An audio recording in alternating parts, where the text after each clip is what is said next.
coronavirus. While the exact death rate is hard to pin down during an ongoing pandemic, we know for sure that it's much more contagious and spreads faster than the flu.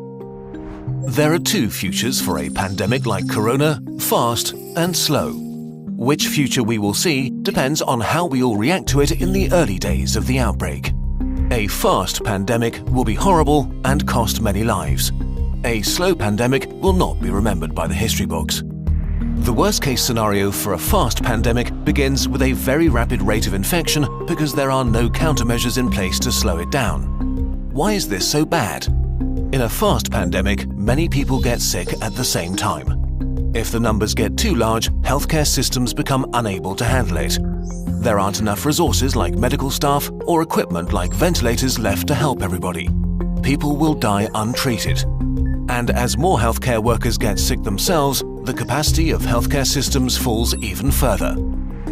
If this becomes the case, then horrible decisions will have to be made about who gets to live and who doesn't. The number of deaths rises significantly in such a scenario. To avoid this, the world, that means all of us, needs to do what it can to turn this into a slow pandemic. A pandemic is slowed down by the right responses, especially in the early phase, so that everyone who gets sick can get treatment and there's no crunch point with overwhelmed hospitals. Since we don't have a vaccine for corona, we have to socially engineer our behavior to act like a social vaccine. This simply means two things: not getting infected and not infecting others. Although it sounds trivial, the very best thing you can do is to wash your hands.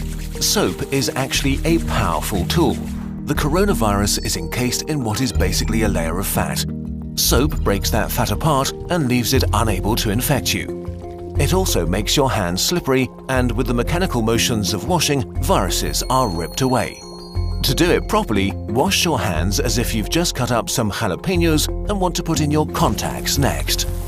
The next thing is social distancing, which is not a nice experience, but a nice thing to do. This means no hugging, no handshakes. If you can stay at home to protect those